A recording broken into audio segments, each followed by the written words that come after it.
bagaimana akhlak kita kepada Allah Subhanahu wa taala, bagaimana akhlak kita kepada Allah Subhanahu wa taala. Sehingga dari itu banyak kemudian yang bisa kita terapkan dalam kehidupan sehari-hari, pun banyak yang tidak bisa kita lepaskan dari kehidupan kita sehari-hari. Karena sejatinya pada bagian-bagian akhlak itu, pada bagian-bagian kehidupan kita selalu akan berkesinambungan dengan akhlak, akan selalu berkesinambungan dengan akhlak, dan akhlak akan selalu dibutuhkan dalam kehidupan sehari-hari. Oke, yang pertama bagian-bagian akhlak itu akhlak kepada Allah Subhanahu wa taala. Akhlak kepada Allah Subhanahu wa taala kemudian ada banyak sekali pertimbangan yang dapat dijadikan sebagai dasar bagi kita.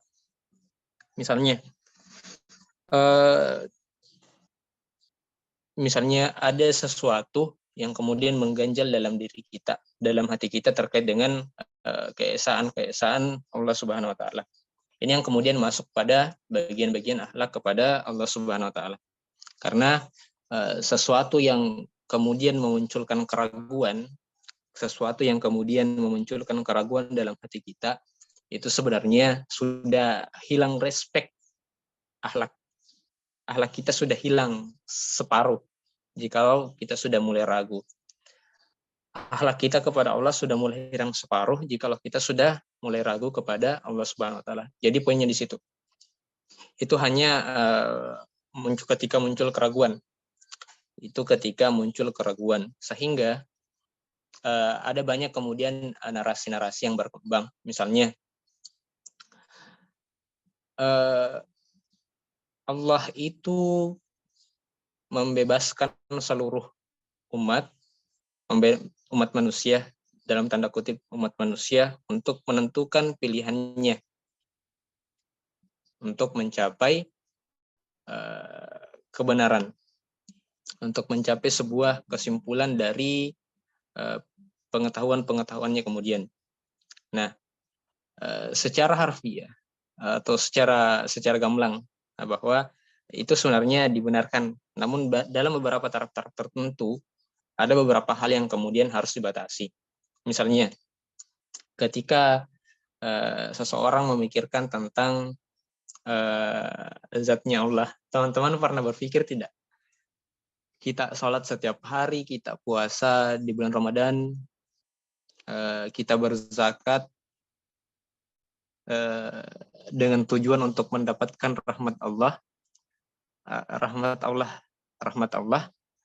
Pernah nggak teman-teman berpikir Allah itu seperti apa? Pernah? Ayo.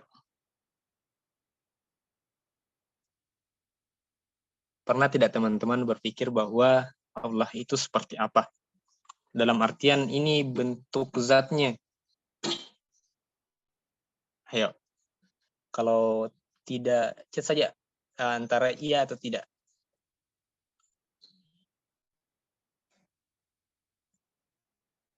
Ya. Bayangan teman-teman itu seperti apa? Bayangan teman-teman itu seperti apa tentang Allah? Coba ketik saja. Ya, susah dijelaskan.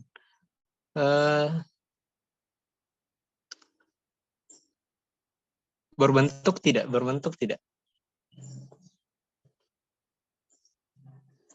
Ada yang kemudian menggambarkan bahwa kayak Allah itu memiliki tangan, memiliki kaki, mata, dan sebagainya. Ada yang pernah menggambarkan seperti itu? Ya itu hal-hal yang wajar, hal-hal yang wajar bagi seorang manusia, karena kita kan memiliki naluri untuk mengetahui hal-hal yang tidak kita ketahui gitu. Kita dalam bahasa itu kita ke-trigger untuk tahu hal-hal yang tidak kita tahu, namun dalam artian kita sering berinteraksi Ya, makanya kemudian Allah menjelaskan dalam hadits qudsi bahwa tunggu, hadis itu ada beberapa macam. Ada yang disebut hadis yang kemudian langsung disampaikan oleh Rasulullah SAW. Ada juga hadis qudsi atau hadis yang levelnya lebih tinggi daripada hadis yang disampaikan oleh Nabi Muhammad SAW. Karena hadis qudsi adalah perkataan Allah yang kemudian tidak dijadikan sebagai bagian dari Al-Quran. Nah, ada kemudian disampaikan oleh Allah Subhanahu Wa Taala dalam hadis qudsi bahwa pikirkanlah tentang ciptaanku, jangan pikirkan tentang zatku.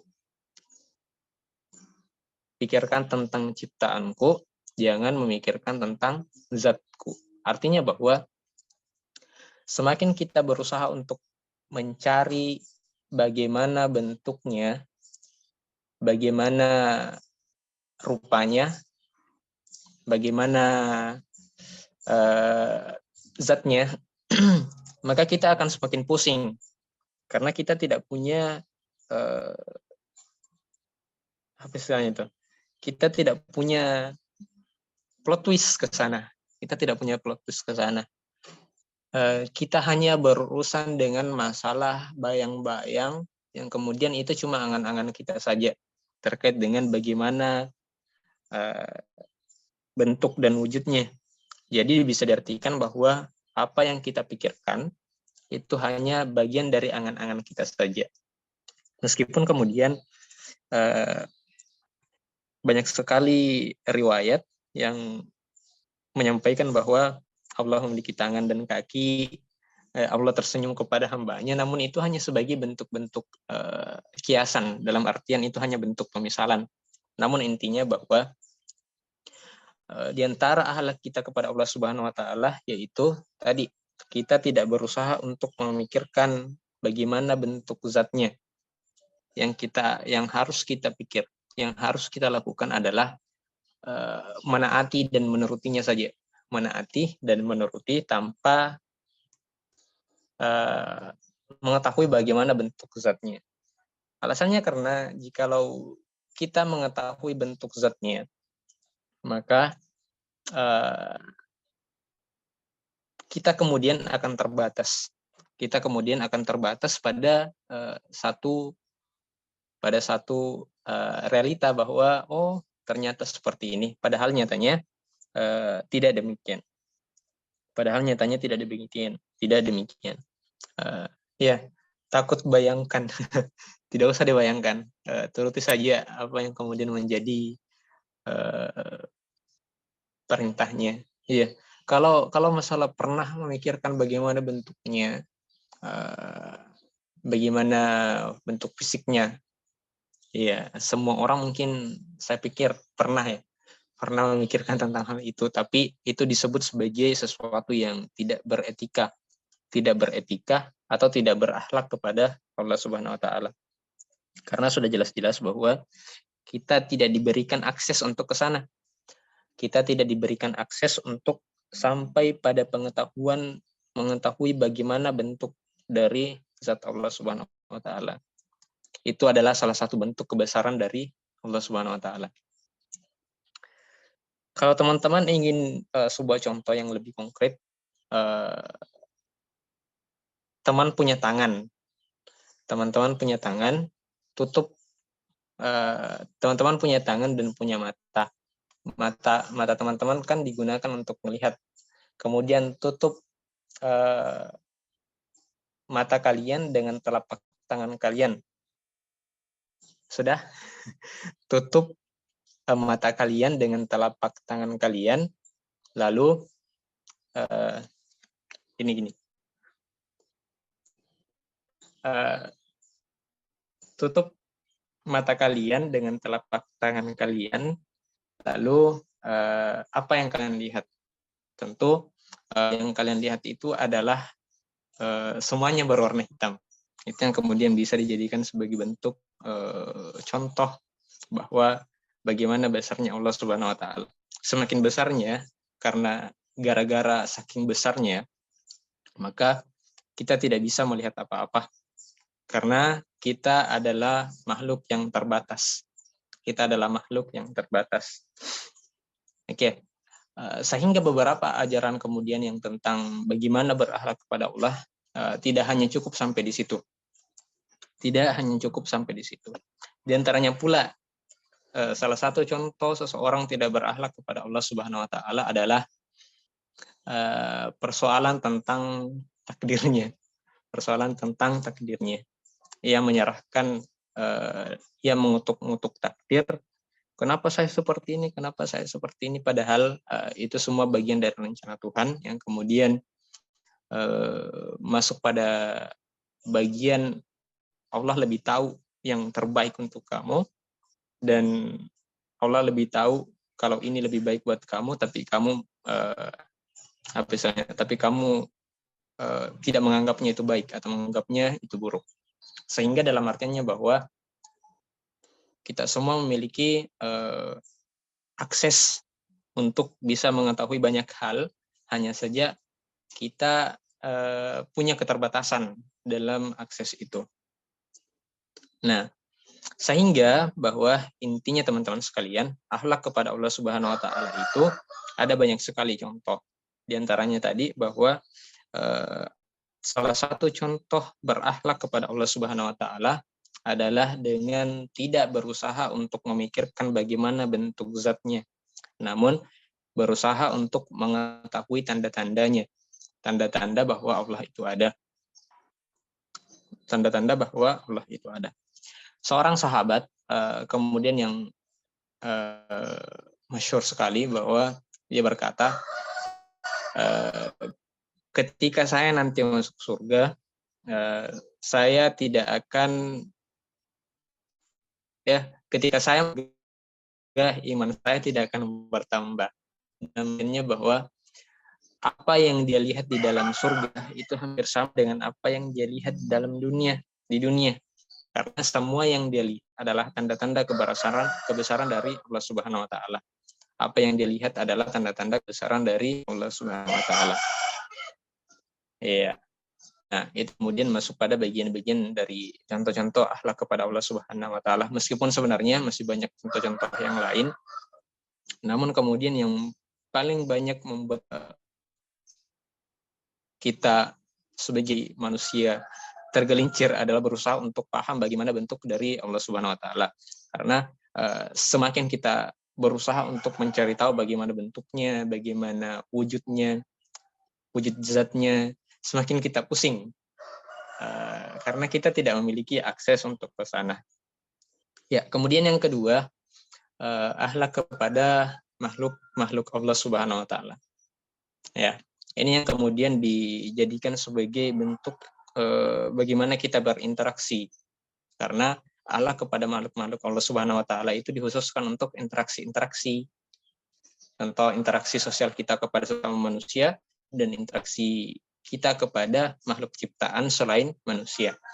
Tapi jangan bayangkan bagaimana interaksi kita kepada jin dan iblis pun dengan makhluk-makhluk halus dan sebagainya. Jangan bilang misalnya kalau ada kuntilanak, halo. tidak seperti itu. Tapi ini dalam artinya bahwa interaksi dengan zat makhluk-makhluk yang kemudian diciptakan, yang kemudian berada pada dan berwujud. Dalam artian berwujud, hidup dan berada satu alam dengan kita. Berada dan satu alam dengan kita. Nah, misalnya akhlak kepada makhluk Allah Subhanahu wa taala. Kalau berbicara tentang akhlak kepada makhluk ciptaan Allah Subhanahu wa taala, itu lebih dominan kemudian ditujukan kepada makhluk ciptaan Allah yang bernama manusia. Lebih dominan kemudian ditujukan kepada makhluk ciptaan Allah yang bernama manusia. Karena alasannya adalah manusia kan seorang individu. Manusia adalah seorang individu, di mana seorang individu tidak akan mungkin bisa hidup tanpa individu yang lainnya. Ini yang kemudian disebut sebagai sosial atau bersosial. Nah, dari adanya kegiatan-kegiatan ini, kegiatan-kegiatan sosial yang kemudian direalisasikan oleh kita semua sebagai makhluk ciptaan Allah, maka sebagai sesama dari makhluk ciptaan Allah, antara satu manusia dengan manusia yang lain, itu kemudian ada proses interaksi yang terjadi. Teman-teman, saya ingin tanya, kalian tahan tidak berinteraksi dengan satu orang pun sehari? Kalian tahan tidak berinteraksi dengan satu orang pun sehari? Ayo, kalian tahan? Kadang nggak tahan. Kenapa kadang? Kenapa kadang? Ayo, yang lain, kalian tahan tidak berinteraksi dalam sehari?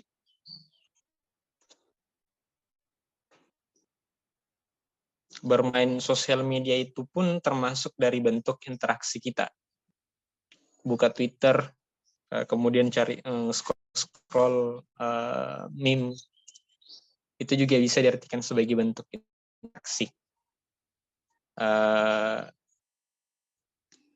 Apalagi misalnya buka Facebook, buka Instagram, kemudian nge-scroll reels atau feed orang lain, itu termasuk bentuk interaksi juga. Karena kenapa bisa dikatakan sebagai bentuk interaksi? Ada kemudian kebutuhan yang ada di dalamnya. Kita butuh untuk melihat orang lain juga butuh dilihat oleh kita. Karena masing-masing dari kita kan butuh orang lain. Itu yang kemudian bahwa interaksi itu perlu. Jadi tidak mungkin ada orang yang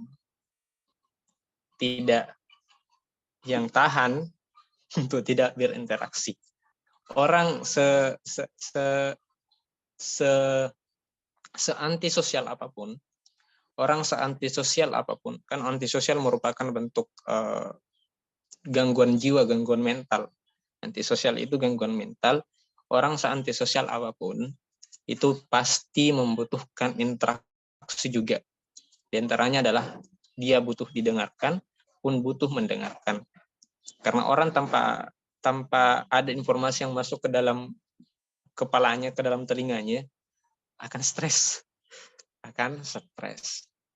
Sehingga ya dengan cara itu seseorang kemudian bisa mengetahui bagaimana dirinya.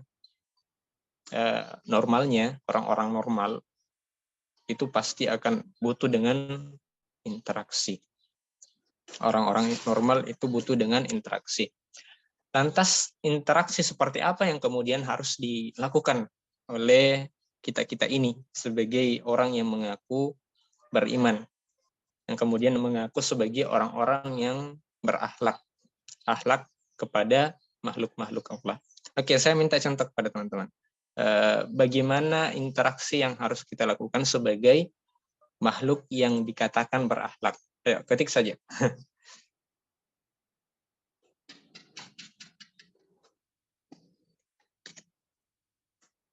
Ayo, ketik saja contoh akhlak, contoh berinteraksi yang kemudian masuk pada bagian tatanan-tatanan akhlak. Akhlak yang baik ya, bukan akhlak yang buruk. Karena ini masih bagian dari pembahasan akhlak yang baik.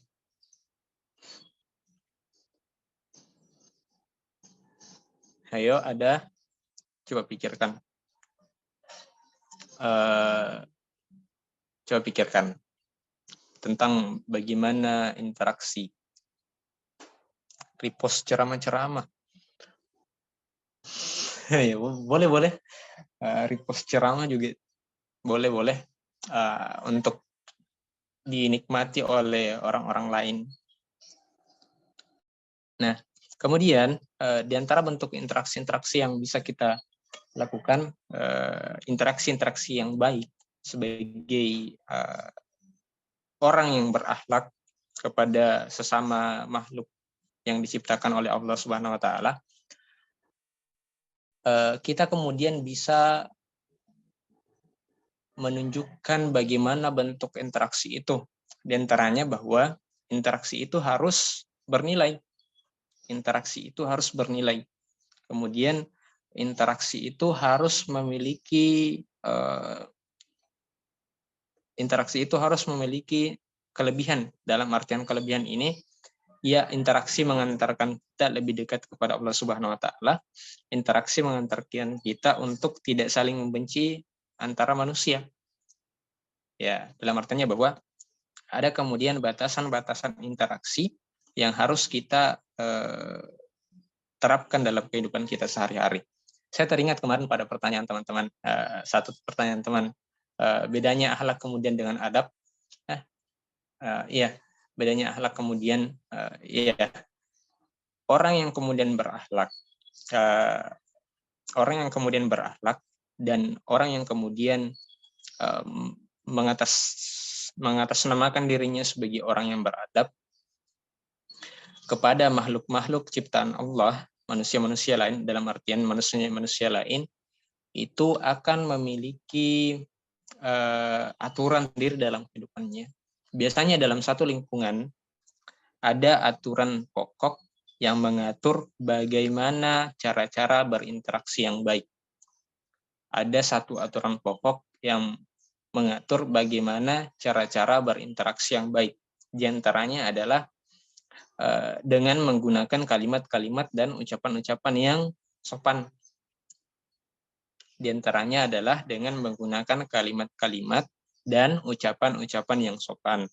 Nah, sehingga dengan menggunakan kalimat-kalimat dan ucapan-ucapan yang sopan, maka kesemuanya ini dari dua bentuk tadi, antara ucapan dan kalimat, itu kan kemudian harus dikontrol.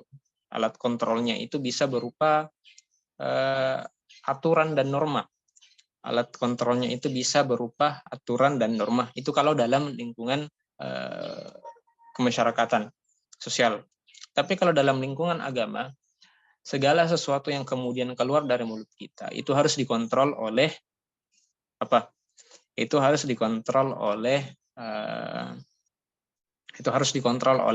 sesuatu yang disebut dengan wahyu. Wahyu dalam Islam itu ada dua macam. Wahyu dalam Islam itu ada satu, itu Al-Quran. Kemudian itu yang kemudian mengontrol ucapan kita. Selain dari wahyu ini, kemudian ada pula yang disebut dengan sunnah-sunnah dari Nabi. Itu yang kemudian mengontrol ucapan-ucapan dan kalimat-kalimat yang keluar dari seorang manusia.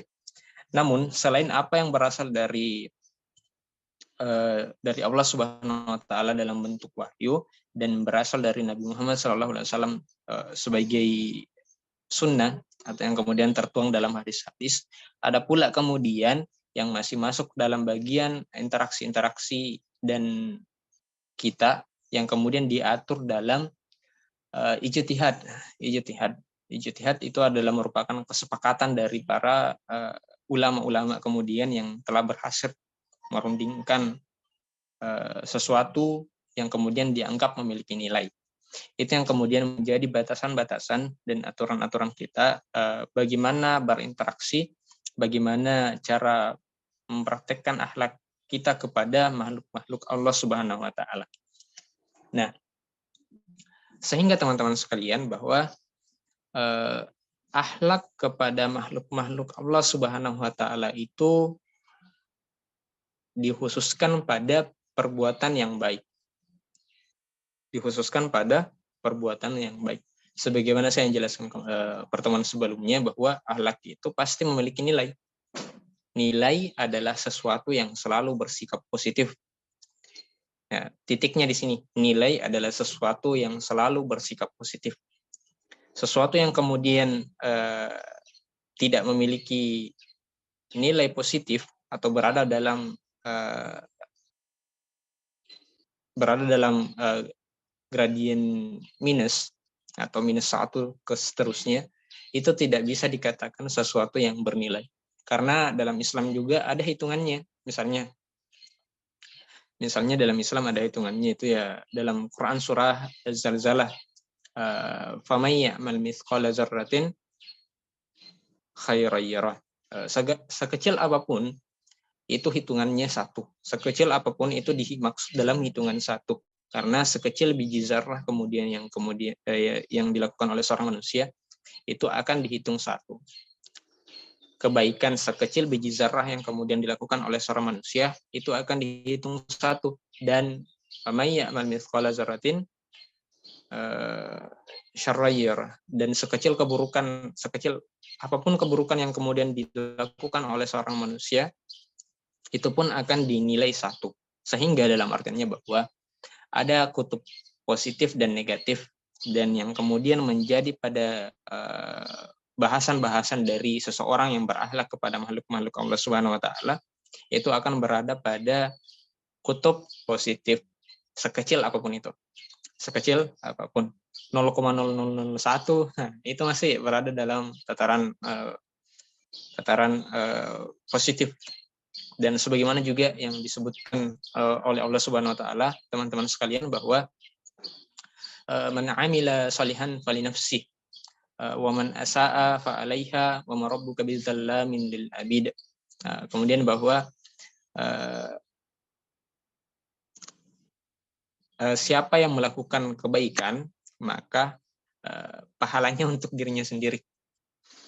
Siapa yang melakukan kebaikan maka pahalanya untuk dirinya sendiri. 0,000001 yang Anda lakukan itu untuk dirinya sendiri, untuk diri Anda sendiri. Tidak akan dibagikan kepada orang lain. Man amala salihan falinafsih wa man asaa fa 'alaiha wa man asaa fa 'alaiha. Dan barang siapa yang berbuat keburukan pula kemudian itu akan dosanya untuk dirinya juga, untuk dirinya sendiri. Jadi ada masing-masing.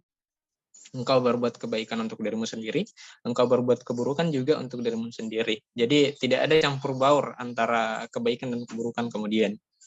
Tidak ditempatkan dalam satu wadah yang sama. Tidak kemudian dimasukkan sama-sama antara yang baik dan yang buruk, antara pahala baik dan dosa yang kemudian ada. Tapi dipisahkan, ada wadah khusus untuk kebaikan, ada wadah khusus untuk keburukan. Itu yang kemudian akan ditimbang nantinya. Sehingga kebaikan yang dilakukan akan kembali pada seseorang yang melakukan. Dan itu tidak akan ditukar. Itu tidak akan pernah ditukar. Dan keburukan sekecil apapun itu kemudian akan kembali pula pada si pelaku, dan itu pun tidak akan ditukar. Wa ma rabbuka bizallamin lil 'abid. Wa ma rabbuka bizallamin lil 'abid. Dan Allah Subhanahu wa taala tidak akan pernah menganiaya hambanya. Allah Subhanahu wa taala tidak akan pernah menganiaya hambanya. Itu inti dari Nah, kemudian teman-teman sekalian, bagaimana bentuk akhlak yang kemudian bisa kita lakukan kepada makhluk-makhluk Allah Subhanahu wa taala? Bagaimana bentuk akhlak yang bisa kita lakukan kepada makhluk-makhluk Allah Subhanahu wa taala? Ada kemudian banyak sekali contoh yang bisa kita lakukan. Di antaranya adalah engkau melakukan kebaikan tanpa ada rasa untuk dibalas, itu termasuk bentuk dari akhlak kepada makhluk-makhluk Allah. Pun serta-merta engkau pun berakhlak kepada Allah Subhanahu wa taala. Misalnya begini, engkau melihat seseorang yang tengah membutuhkan pertolongan, engkau menolongnya tanpa meminta balasan, dari tanpa meminta balasan dari yang engkau tolong. Itu termasuk dari bagian bahwa engkau telah berakhlak kepada makhluk-makhluk Allah Subhanahu wa taala, dan Allah Subhanahu wa taala, dan engkau pun berakhlak kepada Allah Subhanahu wa taala. Dalam artinya bahwa meskipun engkau tidak meminta, Allah Subhanahu wa taala sudah menyiapkan balasan untukmu. Meskipun kita tidak meminta, Allah Subhanahu wa taala sudah menyiapkan balasan untuk kita, balasan dari perbuatan baik yang kita lakukan kepada makhluk yang Dia ciptakan. Meskipun pada akhirnya Allah tanpa kita pun Tanpa kita, Allah bisa langsung saja menolong hambanya. Tapi ada yang disebut dengan kemudian bagaimana caranya kita supaya bisa saling bermanfaat. Karena sebaik-baik manusia adalah yang paling bermanfaat untuk manusia yang lain. Nah, kemudian teman-teman, beberapa contoh akhlak yang kemudian bisa, contoh akhlak yang baiknya, ini bukan contoh akhlak yang buruk. Beberapa contoh akhlak yang kemudian bisa kita lakukan dalam kehidupan sehari-hari. Nah, misalnya ini ada husnuzon, ada ridho, ada juga adil, ada juga jujur, ada juga sabar. Namun dari beberapa contoh-contoh ini tidak bisa kita samaratakan, tidak bisa kita samaratakan. Husnuzon itu penting. Husnuzon itu berbaik sangka itu penting. Berbaik sangka itu penting. Engkau berbaik sangka kepada orang lain itu termasuk menanamkan nilai-nilai positif dalam otak Anda. Karena ketika engkau berburuk sangka kepada orang lain, maka itu akan memunculkan benih-benih kebencian, yang kemudian dari benih kebencian itu engkau akan buktikan dalam perbuatan nyata di kehidupan sehari-hari. Bahkan hal-hal buruknya dari awalnya berburuk sangka, maka dari awalnya berburuk sangka atau suuzon itu akan memunculkan sesuatu yang bahkan sampai-sampai menimbulkan kematian. Kasih contoh. Awalnya seseorang itu akan bertindak atas nalurinya. Orang-orang akan bertindak atas apa yang kemudian tertanam dalam otaknya. Seseorang yang berprasangka buruk bahwa misalnya orang ini telah mencuri, padahal nyatanya kita tidak melihat dia mencuri, maka itu yang kemudian akan tertanam dalam otak kita. Itu yang akan tertanam dalam otak kita. Padahal sebenarnya orang yang kita tunjuk tadi itu tidak sebenar-benar bukanlah orang pencuri, tapi ya karena kita tidak suka saja, jadi kita bilang oh dia adalah seorang pencuri.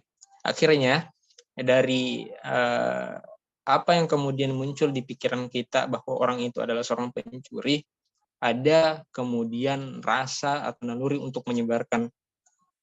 Nah, tersebarlah berita bohong yang kita buat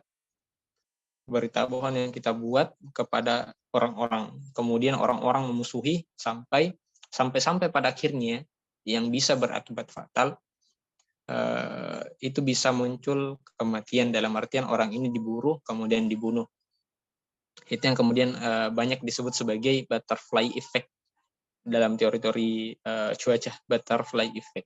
Jadi hal kecil yang kita lakukan mulai dari berburuk sangka itu bisa menimbulkan dampak besar. Hal kecil yang kita lakukan dari berburuk sangka itu bisa memunculkan dampak yang paling besar pada orang-orang. Bahkan bisa munculkan perpecahan.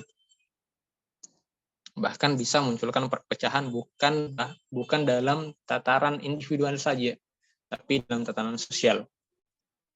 Itu dalam berburuk sangka. Saya kasih contoh yang lain. Tahu presiden yang dibunuh dan dikudeta oleh rakyatnya yang bernama Saddam Hussein? Tahu?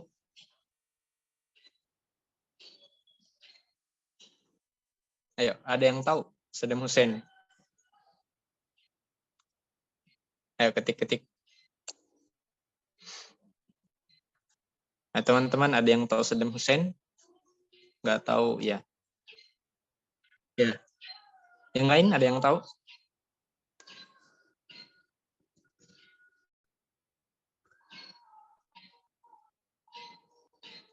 Ya. Saddam Hussein itu adalah seorang presiden, kalau tidak salah di Irak. Kalau bukan Irak, antara Iran. Agak-agak lupa. Dia adalah presiden yang mengantar negaranya menuju hampir mencapai titik kegemilangan. Namun karena ada beberapa oknum yang tidak suka,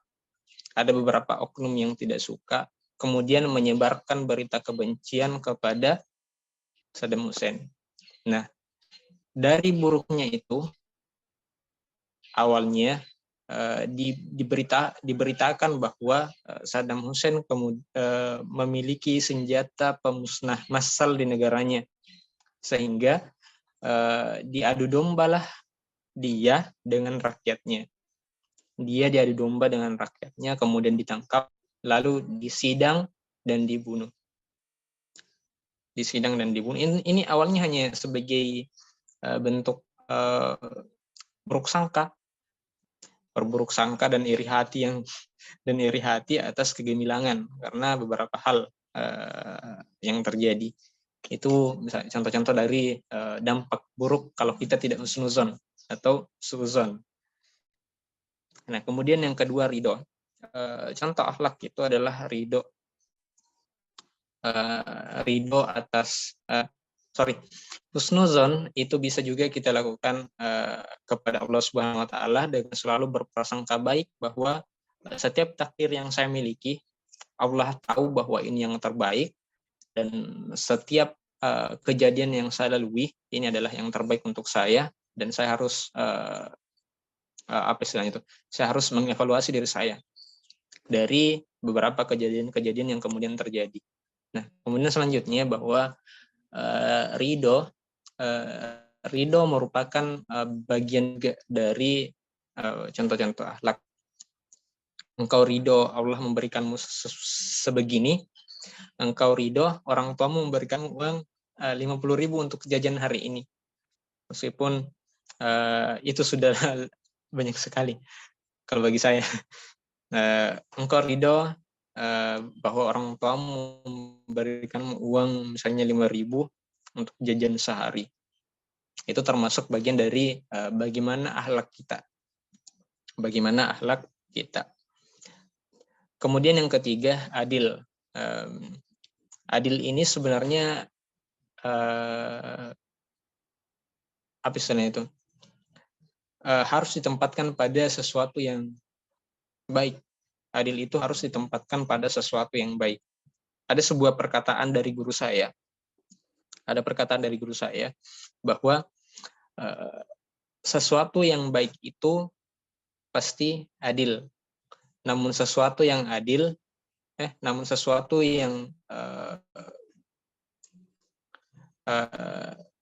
tidak adil itu pasti tidak baik. Dalam artinya bahwa jikalau engkau berlaku adil, maka itu akan mengantarkanmu kepada kebaikan. Dan jika engkau ridho atas perbuatan adil yang dilakukan oleh orang lain terhadapmu, maka itu akan mengantarkanmu pada kebaikan pula. Contohnya, saya bertanya kepada teman-teman, bisa berikan saya contoh perbuatan adil yang dilakukan di kehidupan sehari-hari? Ayo, ketik saja.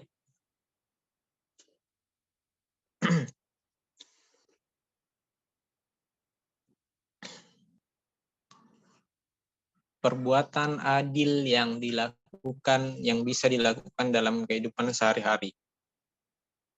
Jangan sampai kita mengira kita sudah adil, tapi padahal tidak adil. Ada yang bisa?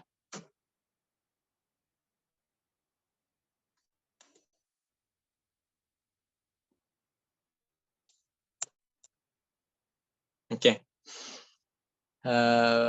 Di antara bentuk perilaku adil adalah dengan memberikan batasan yang dikhususkan pada orang tertentu. Ya, nggak beda-bedain teman, termasuk bentuk keadilan. Engkau punya teman berkulit putih dan berkulit hitam, engkau tidak membeda-bedakan, itu termasuk bentuk adil. Itu termasuk bentuk adil dalam berteman. Engkau memberikan yang berkulit putih misalnya memberikan makanan sedikit, engkau pun memberikan pada yang berkulit hitam makanan sedikit.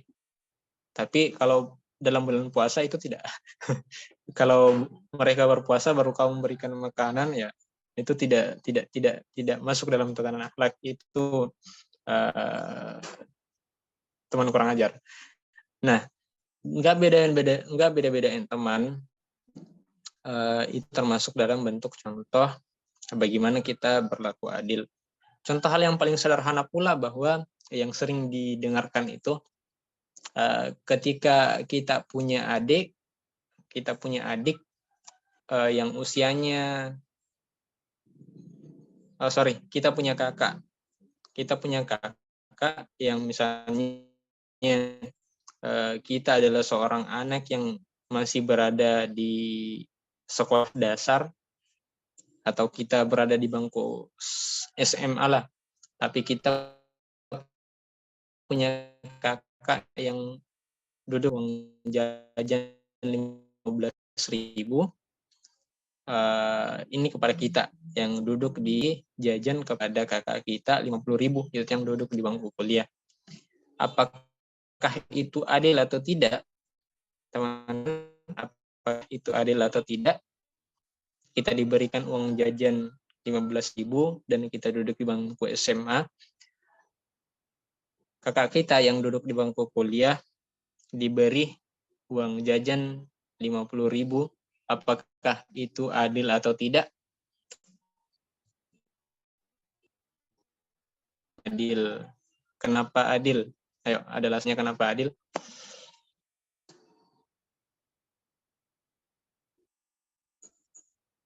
Ayo, yang lain coba, adil atau tidak?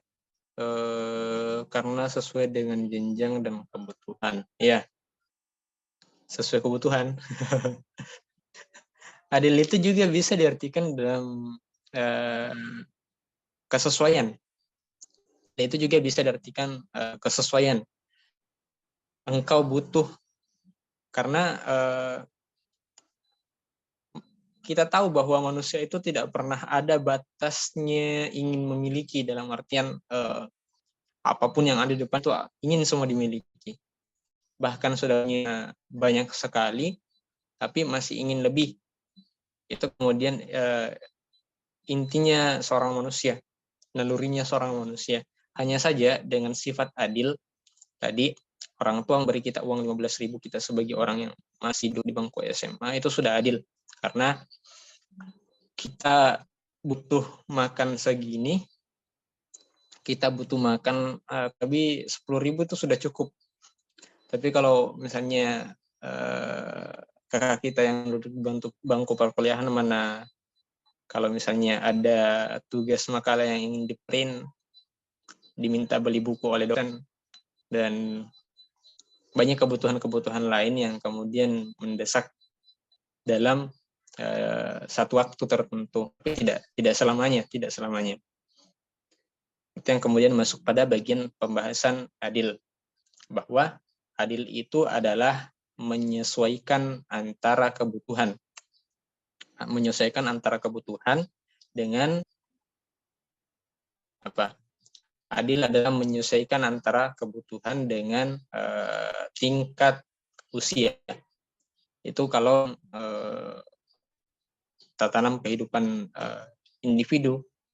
Kita sebagai orang tua itu harus adil.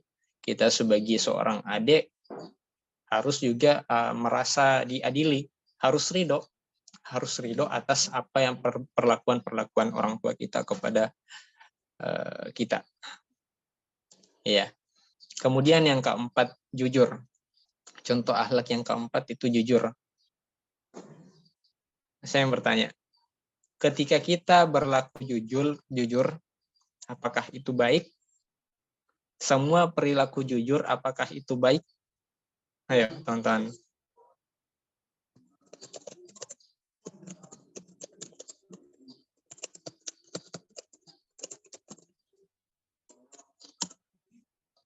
Apakah semua perilaku jujur itu baik?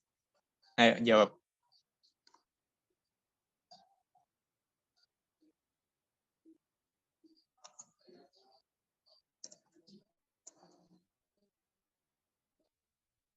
Why? Kenapa? Kenapa belum tentu?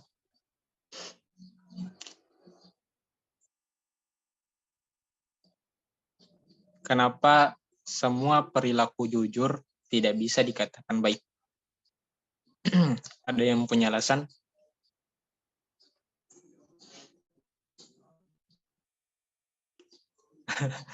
Mungkin. Kenapa mungkin? Ya, ada juga jujur yang tidak baik. Contohnya kayak bagaimana?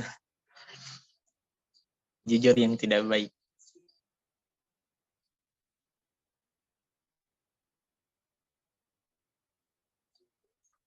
Kayak jujur yang tidak baik. Ada jujur yang tidak baik? Ayo yang lain. Al atau Nabila. Nizar bilang mungkin ada juga jujur yang tidak baik.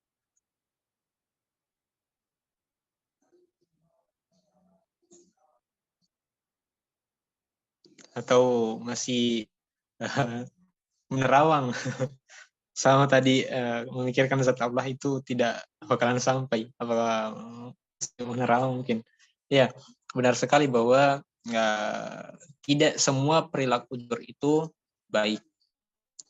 Tapi kemudian orang yang berakhlak akan menempatkan perilaku jujurnya itu pada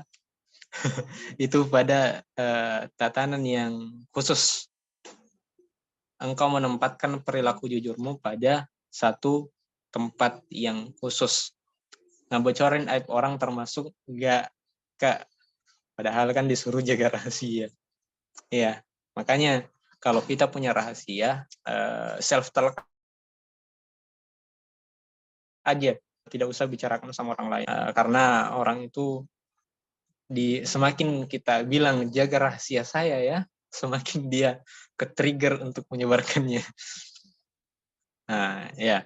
Karena jujur adalah sesuatu yang harus juga ditempatkan hampir mirip-mirip lah dengan adil.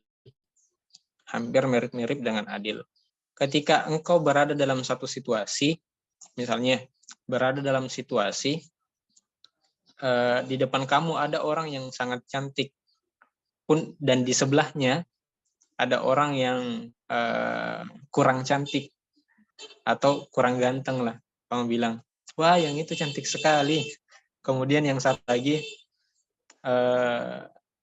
wah yang itu kurang cantik, ya itu kemudian dalam bahasa-bahasanya, dalam istilah-istilah akan memunculkan perasaan yang teriris perasaannya, sehingga sesuatu yang jujur itu tidak dapat dikatakan baik. Bahkan ada beberapa kondisi kemudian bohong itu perlu. Ada beberapa kondisi bohong itu perlu, tapi tidak pada semua kondisi bohong itu perlu, dan juga tidak semua kondisi jujur itu perlu. Kita hanya bisa melihat bagaimana kemudian etika ketika kita jujur dan etika ketika kita bohong. Apakah kita berakhlak ketika kita jujur? Belum tentu. Engkau mengatakan bahwa orang itu hitam sekali, itu tidak, itu orang itu hitam, jelek dan sebagainya, itu tidak berakhlak meskipun engkau jujur. Ya, sehingga tidak selamanya orang yang jujur itu baik. Siap. Iya, kemudian yang terakhir, sabar. Contoh akhlak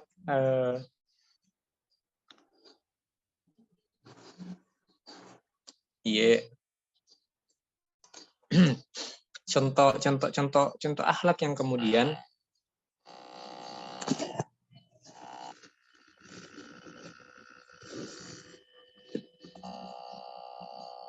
kemudian Contoh akhlak yang kemudian yang terakhir yang bisa saya jelaskan kali ini bahwa sabar. Sabar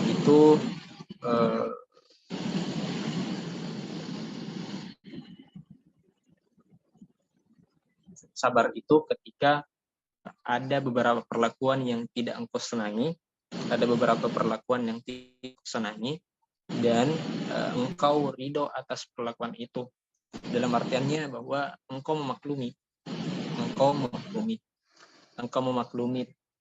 takdir yang diberikan Allah kepadamu, dan engkau memaklumi sifat-sifat manusia yang diperlihatkan kepadamu.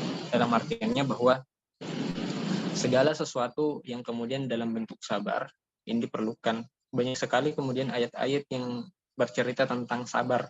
Di antaranya innallaha ma'as-sabirin, atau dalam juga ya ayyuhalladzina amanu ista'inu bis-sabri was-shalah, dan banyak-banyak ayat-ayat sabar lainnya yang kemudian mengkhususkan bahwa seorang manusia itu diwajibkan untuk sabar.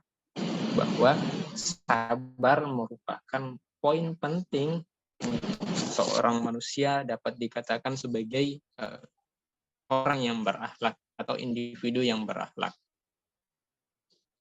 Ya. Terakhir, ini sebuah quotes dari saya.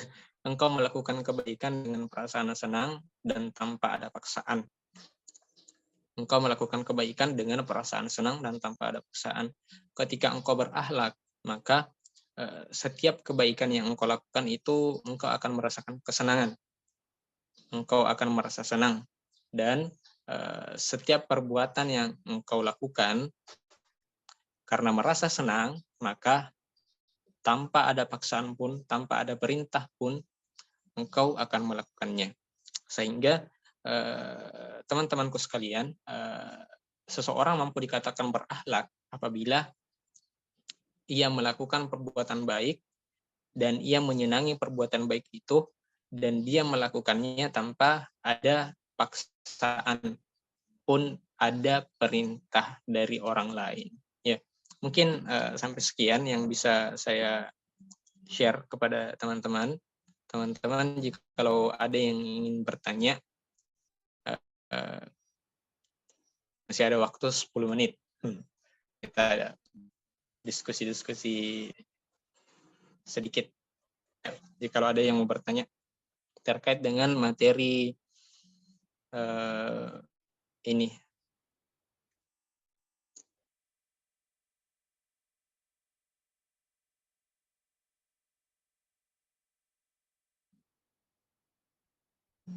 Ada yang mau bertanya?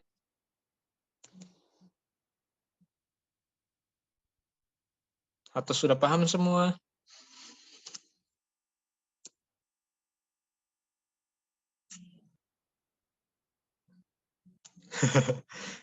Kalau sabar itu lebih baik, nggak kayak jujur. Ya, sabar itu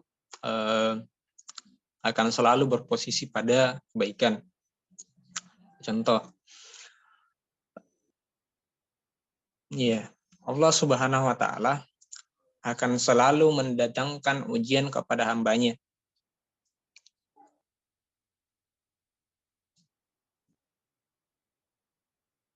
Akan selalu mendatangkan ujian kepada hambanya. Walanabluwannakum bisyai'im minal khaufi wal ju'i wa naqsin al amwali was samarat wa basyiris sabirin. Bahwa seorang manusia itu akan selalu diuji dengan kehilangan, kelaparan, beberapa hal-hal lainnya, dan ditutup dalam ayat itu wa basyiris sabirin. Maka beruntunglah bagi orang-orang yang sabar. Jadi bagi orang-orang yang sabar akan selalu ada akhir yang baik dalam artinya. Meskipun kemudian di dunia mungkin kita ngebatin, dalam artinya batin kita akan terasa sakit, tapi ya ada kemudian hal-hal yang dijanjikan oleh Allah Subhanahu wa Ta'ala. Wa basyiris sabirin alladzina idza asabat musibah qalu inna lillahi wa inna ilaihi raji'un.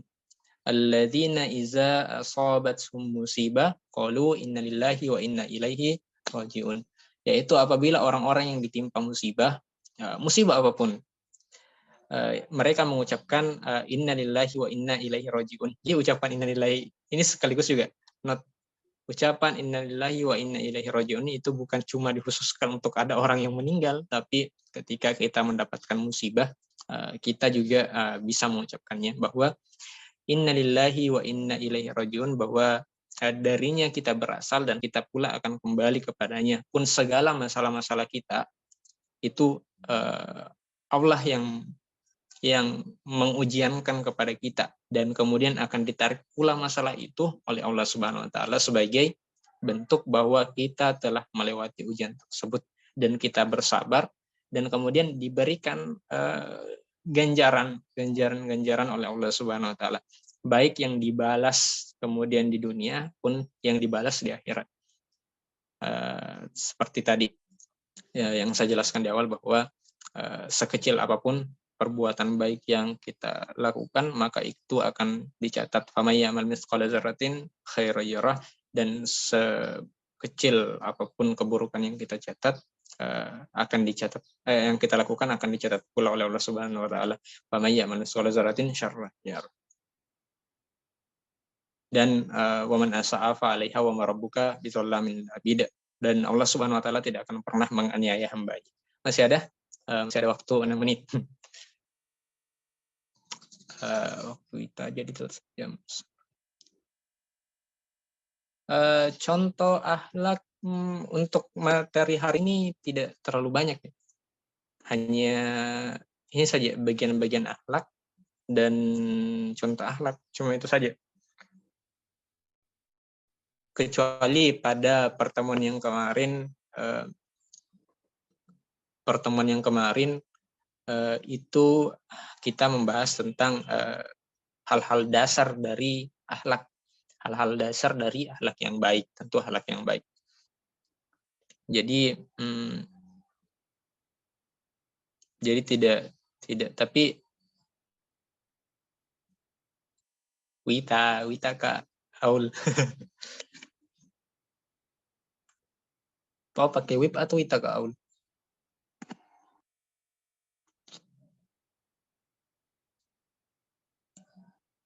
Ya, pakai Wita.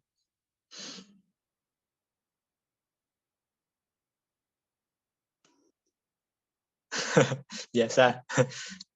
Ya, nanti saja sama. Iya. Satu poin penting kemudian,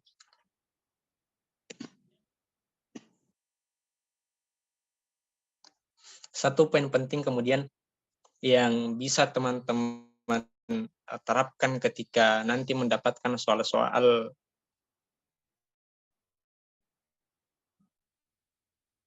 terapkan ketika menghadapi soal-soal terkait dengan akhlak, khususnya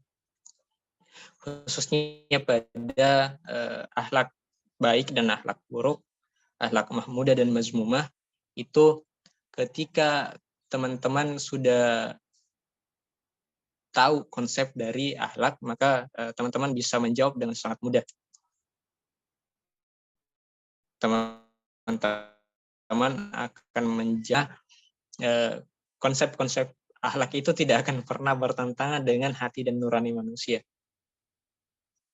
Tidak akan pernah bertentangan dengan hati dan nurani manusia. Sehingga setiap pertanyaan-pertanyaan akhlak yang ada dalam ujian itu akan selalu bisa juga teman-teman jawab dengan menggunakan perasaan, tapi jangan lupa baca, jangan A, B, C, D, A. Tidak seperti itu. Teman-teman harus baca, namun dan resapi juga. Iya, oke. Masih ada waktu 3 menit. Teman-teman bisa bertanya. Satu pertanyaan lagi.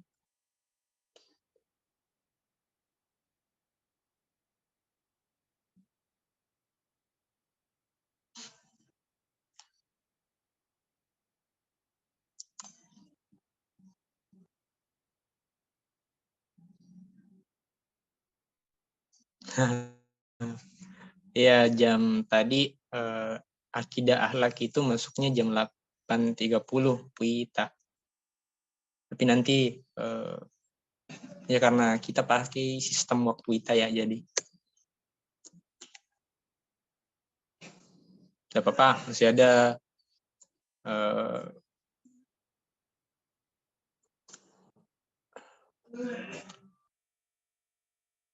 teman-teman sudah paham semua atau masih ada yang bertanya?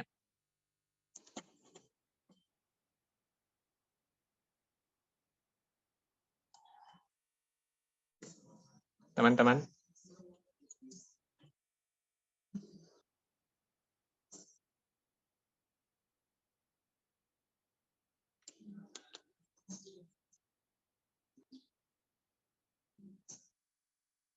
Iya.